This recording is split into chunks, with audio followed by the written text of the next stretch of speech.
ਓਮ ਸ਼ਾਂਤੀ। ਅੱਜ ਬਾਬਾ ਦੇ 28/11/2020 ਦੇ ਮਹਾਵਚਨ ਬਾਬਾ ਨੇ ਆਪਣੇ ਬੱਚਿਆਂ ਨੂੰ ਕਿਹਾ, ਮਿੱਠੇ ਬੱਚੇ, ਤੁਸੀਂ ਦਿਲ ਤੋਂ ਬਾਬਾ ਬਾਬਾ ਕਹੋ ਤਾਂ ਖੁਸ਼ੀ ਵਿੱਚ ਰੋਮਾਂਚ ਖੜੇ ਹੋ ਜਾਣਗੇ। ਖੁਸ਼ੀ ਵਿੱਚ ਰਹੋ ਤਾਂ ਮਾਇਆ ਜੀਤ ਬਣ ਜਾਵੋਗੇ। ਫਿਰ ਬਾਬਾ ਨੇ ਪ੍ਰਸ਼ਨ ਪੁੱਛਿਆ, ਬੱਚਿਆਂ ਨੂੰ ਕਿਹੜੀ ਇੱਕ ਗੱਲ ਵਿੱਚ ਮਿਹਨਤ ਲੱਗਦੀ ਹੈ, ਪਰੰਤੂ ਖੁਸ਼ੀ ਅਤੇ ਯਾਦ ਦਾ ਉਹੀ ਆਧਾਰ ਹੈ। ਉੱਤਰ ਵਿੱਚ ਬਾਬਾ ਨੇ ਦੱਸਿਆ, ਆਤਮ ਅਭਿਮਾਨੀ ਬਣਨ ਵਿੱਚ ਹੀ ਮਿਹਨਤ ਲੱਗਦੀ ਹੈ, ਪਰੰਤੂ ਇਹੀ ਖੁਸ਼ੀ ਦਾ ਇਸੇ ਨਾਲ ਹੀ ਖੁਸ਼ੀ ਦਾ ਪਾਰਾ ਚੜ੍ਹਦਾ ਹੈ। ਮਿੱਠਾ ਬਾਬਾ ਯਾਦ ਆਉਂਦਾ ਹੈ, ਮਾਇਆ ਤੁਹਾਨੂੰ ਦੇਹ ਅਭਿਮਾਨ ਵਿੱਚ ਲਿਆਉਂਦੀ ਰਹੇਗੀ, ਬਲਵਾਨ ਨਾਲ ਬਲਵਾਨ ਹੋ ਕੇ ਲੜੇਗੀ, ਪਰੰਤੂ ਇਸ ਵਿੱਚ ਮੁੰਝਣਾ ਨਹੀਂ ਹੈ।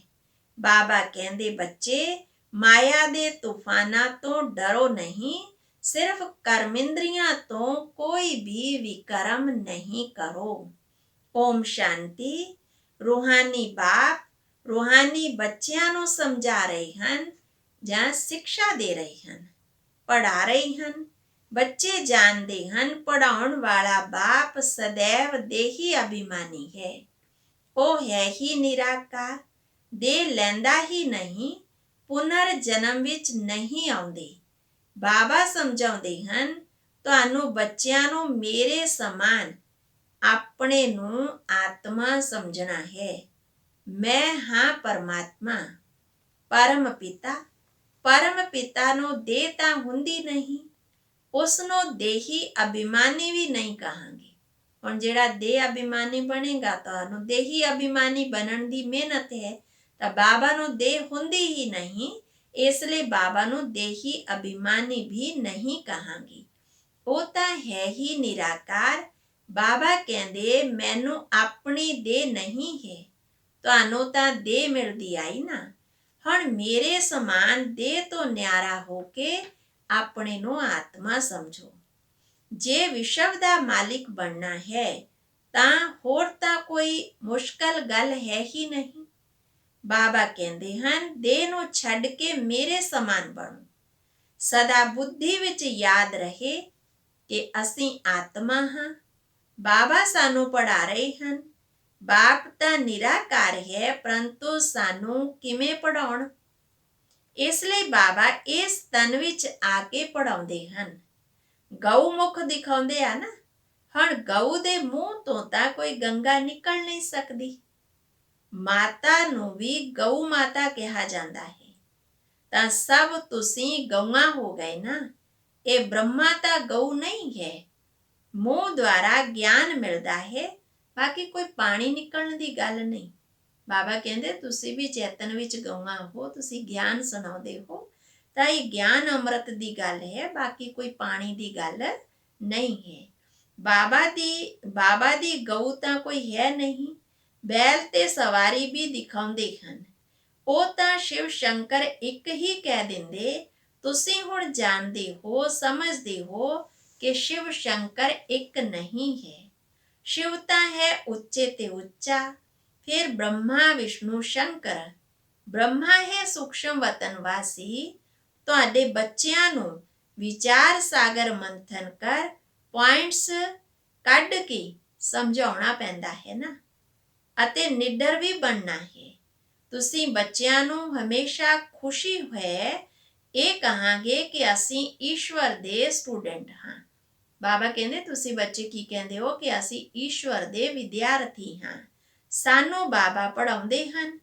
ਭਗਵਾਨੋ ਵਾਚ ਵੀ ਹੈ, ਹੇ ਬੱਚੇ, ਮੈਂ ਤੁਹਾਨੂੰ ਰਾਜਾਵਾਂ ਦਾ ਵੀ ਰਾਜਾ ਬਣਾਉਣ ਲਈ ਪੜ੍ਹਾਉਂਦਾ ਹਾਂ। ਬੇਸ਼ੱਕ ਕਿਤੇ ਵੀ ਜਾਂਦੇ ਹੋ, ਸੈਂਟਰਸ ਤੇ ਵੀ ਜਾਂਦੇ ਹੋ, ਪਰੰਤੂ ਬੁੱਧੀ ਵਿੱਚ ਹੈ ਨਾ ਕਿ ਬਾਬਾ ਸਾਨੂੰ ਪੜ੍ਹਾਉਂਦੇ ਹਨ। ਜੋ ਹੁਣ ਅਸੀਂ ਸੈਂਟਰ ਤੇ ਸੁਣਦੇ ਹਾਂ, ਬਾਬਾ ਮੁਰਲੀ ਚਲਾਉਂਦੇ ਹਨ। ਬਾਬਾ ਬਾਬਾ ਕਹਿੰਦੇ ਰਹੋ। ਇਹ ਵੀ ਤੁਹਾਡੀ ਯਾਦ ਦੀ ਯਾਤਰਾ ਹੋਈ। ਯਾਦ ਅੱਖਰ ਸ਼ੋਭਦਾ ਨਹੀਂ, ਮਨੁੱਖ ਅਮਰਨਾਥ ਬਦਰੀਨਾਥ ਯਾਤਰਾ ਕਰਨ ਪੈਦਲ ਜਾਂਦੇ ਹਨ ਨਾ। ਹੁਣ ਤੁਹਾਨੂੰ ਬੱਚਿਆਂ ਨੇ ਜਾਣਾ ਹੈ ਆਪਣੇ ਘਰ। ਘਰ ਕਿਹੜਾ? ਪਰਮ ਧਾਮ। ਤੁਸੀਂ ਜਾਣਦੇ ਹੋ ਹੁਣ ਇਹ ਬੇਹੱਦ ਦਾ ਨਾਟਕ ਪੂਰਾ ਹੋਇਆ। ਬਾਬਾ ਆਇਆ ਹੋਇਆ ਹੈ ਸਾਨੂੰ ਲਾਇਕ ਬਣਾ ਕੇ ਲੈ ਜਾਣ ਦੇ ਲਈ। ਤੁਸੀਂ ਖੁਦ ਵੀ ਕਹਿੰਦੇ ਹੋ ਕਿ ਅਸੀਂ ਪਤਿਤ ਹਾਂ।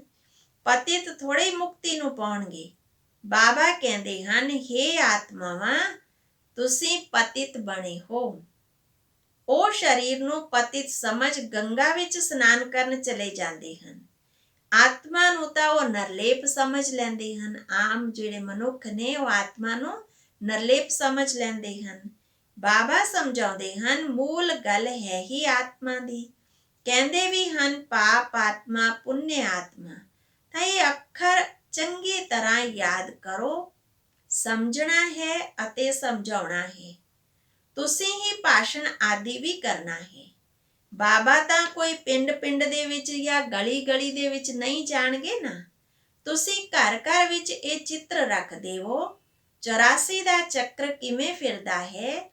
ਸੀੜੀ ਵੀ ਬੜਾ ਕਲੀਅਰ ਹੋਣਾ ਚਾਹੀਦਾ ਹੈ।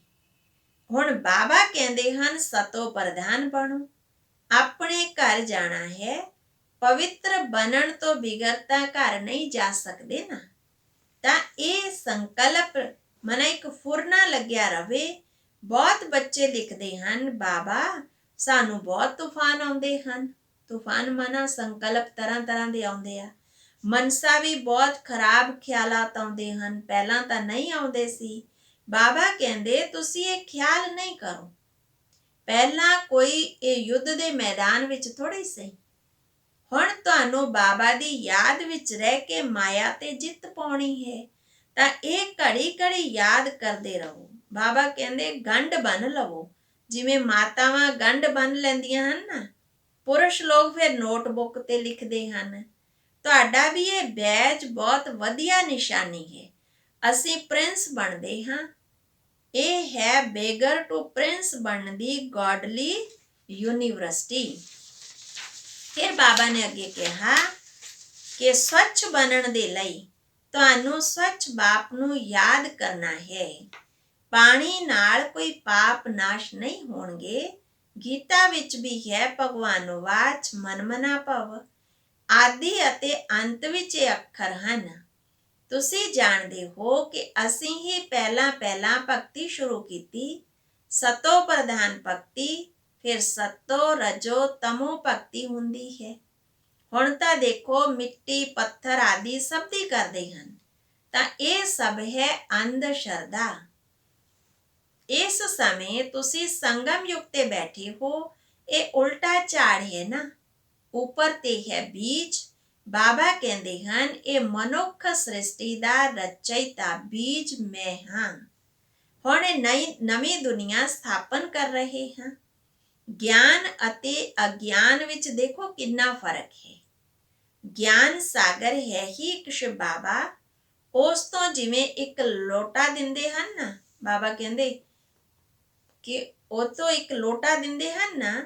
ਸਿਰਫ ਕਿਸ ਨੂੰ ਇਹ ਸਮਝਾਓ ਕਿ ਸ਼ਿਵ ਬਾਬਾ ਨੂੰ ਯਾਦ ਕਰੋ ਤਾਂ ਵਿਕਰਮ ਵਿਨਾਸ਼ ਹੋ ਜਾਣਗੇ। ਸਿਰਫ ਇਹ ਸਮਝਾਓ ਕਿ ਸ਼ਿਵ ਬਾਬਾ ਨੂੰ ਯਾਦ ਕਰੋ ਤਾਂ ਵਿਕਰਮ ਵਿਨਾਸ਼ ਹੋ ਜਾਣਗੇ। ਇਹ ਜਿਵੇਂ ਚੁੱਲ੍ਹੋ ਪਾਣੀ ਹੋਇਆ। ਇੱਕ ਚੂੜੀ ਮਨਾ ਪਾਣੀ ਹੋਇਆ।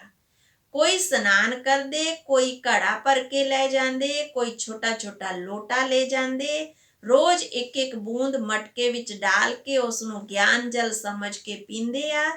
ਵਲਾਇਤ ਵਿੱਚ ਵੈਸ਼ਨਵ ਲੋਕ ਗੰਗਾ ਜਲ ਦੇ ਘੜੇ ਭਰ ਕੇ ਲੈ ਜਾਂਦੇ, ਫਿਰ ਮੰਗਾਉਂਦੇ ਰਹਿੰਦੇ ਹਨ। ਪਰੰਤੂ ਇਹ ਸਭ ਤਾਂ ਪਾਣੀ ਪਹਾੜਾਂ ਤੋਂ ਆਉਂਦਾ ਹੈ ਨਾ। ਉਹ ਸਥੂਲ ਪਾਣੀ ਦੀ ਗੱਲ ਬਾਬਾ ਸੁਣਾ ਰਹੇ ਕਿ ਉਹ ਤਾਂ ਪਾਣੀ ਪਹਾੜਾਂ ਤੋਂ ਆਉਂਦਾ ਹੈ ਨਾ। ਉੱਪਰ ਤੋਂ ਪਾਣੀ ਗਰਾਉਂਦੇ ਹਨ। ਬਾਬਾ ਕਹਿੰਦੇ ਅੱਜ ਕੱਲ ਦੇਖੋ ਮਕਾਨ ਵੀ ਕਿੰਨੇ ਉੱਚੇ 100 ਮੰਜ਼ਲ ਤੱਕ ਬਣਾਉਂਦੇ ਹਨ। ਸਤਯੁਗ ਵਿੱਚ ਤਾਂ ਇਹ ਸਭ ਨਹੀਂ ਹੋਵੇਗਾ। ਉੱਥੇ ਤਾਂ ਤੁਹਾਨੂੰ ਜ਼ਮੀਨ ਹੀ ਇੰਨੀ ਮਿਲਦੀ ਹੈ ਜੋ ਬਸ ਬਾਬਾ ਕਹਿੰਦੇ ਗੱਲ ਹੀ ਛੱਡ ਦਵੋ। ਇੱਥੇ ਰਹਿਣ ਲਈ ਜ਼ਮੀਨ ਨਹੀਂ। ਤਾਂ ਇੰਨੇ ਉੱਚੇ ਮੰਜ਼ਿਲ ਬਣਾਉਂਦੇ। ਉੱਥੇ ਅਨਾਜ ਵੀ ਅਥਾਹ ਪੈਦਾ ਹੁੰਦਾ ਹੈ। ਤਾਂ ਬਾਬਾ ਕਹਿ ਰਹੇ ਕਿ ਉਹ ਹੈ ਅਮਰ ਲੋਕ। ਅੱਧਾ ਕਲਪ ਉੱਥੇ ਤੁਸੀਂ ਸੁਖੀ ਰਹਿੰਦੇ ਹੋ। ਕਾਲ ਅੰਦਰ ਘੁਸ ਵੀ ਨਹੀਂ ਸਕਦਾ। ਇਸ ਤੇ ਵੀ ਇੱਕ ਕਥਾ ਹੈ। ਤਾਂ ਇਹ ਹੈ ਬੇਹੱਦ ਦੀ ਗੱਲ। ਬੇਹੱਦ ਦੀਆਂ ਗੱਲਾਂ ਤੋਂ ਫਿਰ ਹੱਦ ਦੀਆਂ ਕਥਾਵਾਂ ਬੈਠ ਕੇ ਬਣਾ ਦਿੱਤੀਆਂ। ਗ੍ਰੰਥ ਵੀ ਦੇਖੋ ਪਹਿਲਾਂ ਕਿੰਨਾ ਛੋਟਾ ਸੀ, ਹੁਣ ਕਿੱਡਾ ਵੱਡਾ ਬਣਾ ਦਿੱਤਾ, ਕਿਉਂਕਿ ਹੋਰ ਮੱਤ ਵੀ ਐਡ ਕੀਤੀ ਗਈ ਨਾ। ਸ਼ਿਵ ਬਾਬਾ ਕਿੰਨਾ ਛੋਟਾ ਹੈ, ਉਸ ਨੂੰ ਵੀ ਕਿੰਨੀ ਵੱਡੀ ਪ੍ਰਤਿਮਾ ਬਣਾ ਦਿੱਤੀ। ਬਾਬਾ ਦਾ ਰੂਪ ਤਾਂ ਕਿੰਨਾ ਸੂਖਸ਼ਮ ਹੈ, ਛੋਟਾ ਹੈ, ਲੇਕਿਨ ਪੂਜਣ ਦੇ ਲਈ ਕਿੰਨਾ ਵੱਡਾ ਬਣਾ ਦਿੱਤਾ। ਬੁੱਧ ਦੇ ਚਿੱਤਰ, ਪਾਂਡਵਾਂ ਦੇ ਚਿੱਤਰ ਵੱਡੇ ਵੱਡੇ ਲੰਬੇ ਲੰਬੇ ਬਣਾਏ, ਪਰੰਤੂ ਐਦਾਂ ਤਾਂ ਕੋਈ ਹੁੰਦੇ ਨਹੀਂ। ਤੁਹਾਨੂੰ ਬੱਚਿਆਂ ਨੂੰ ਇਹ ਲਕਸ਼ ਦਾ ਚਿੱਤਰ ਮਾਨਾ ਏਮ ਆਬਜੈਕਟ ਜੋ ਹੈ ਲక్ష్ਮੀ ਨਾਰਾਇਣ, ਇਹ ਘਰ ਘਰ ਵਿੱਚ ਰੱਖਣਾ ਚਾਹੀਦਾ ਹੈ। ਅਸੀਂ ਪੜ੍ਹ ਕੇ ਇਹ ਬਣ ਰਹੇ ਹਾਂ, ਫਿਰ ਰੋਣਾ ਥੋੜ੍ਹੀ ਚਾਹੀਦਾ ਹੈ। ਜੋ ਰੋਂਦੇ ਆ ਉਹ ਖੋਂਦੇ ਆ, ਦੇ ਅਭਿਮਾਨ ਵਿੱਚ ਆ ਜਾਂਦੇ ਆ। ਤੁਹਾਨੂੰ ਬੱਚਿਆਂ ਨੂੰ ਆਤਮ ਅਭਿਮਾਨੀ ਬਣਨਾ ਹੈ। ਇਸ ਵਿੱਚ ਹੀ ਮਿਹਨਤ ਲੱਗਦੀ ਹੈ। ਆਤਮ ਅਭਿਮਾਨੀ ਬਣਨ ਨਾਲ ਖੁਸ਼ੀ ਦਾ ਪਾਰਾ ਚੜ੍ਹਦਾ ਹੈ। ਮਿੱਠਾ ਬਾਬਾ ਯਾਦ ਆਉਂਦਾ ਹੈ। ਬਾਬਾ ਤੋਂ ਅਸੀਂ ਸਵਰਗ ਦਾ ਵਰਸਾ ਲੈ ਰਹੇ ਹਾਂ। ਬਾਬਾ ਸਾਨੂੰ ਇਸ ਭਾਗਸ਼ਾਲੀ ਰਥ ਦੁਆਰਾ ਪੜਾਉਂਦੇ ਹਨ। ਤਾਂ ਰਾਤ ਦਿਨ ਬਾਬਾ ਬਾਬਾ ਯਾਦ ਕਰਦੇ ਰਹੋ। ਬਾਬਾ ਕਹਿੰਦੇ ਗਿਆਨ ਰਤਨਾਂ ਦੀ ਧਾਰਨਾ ਕਰਦੇ ਰਹੋ, ਗਿਆਨ ਵਿੱਚ ਤਿੱਖੇ ਹੋ ਜਾਵੋਗੇ।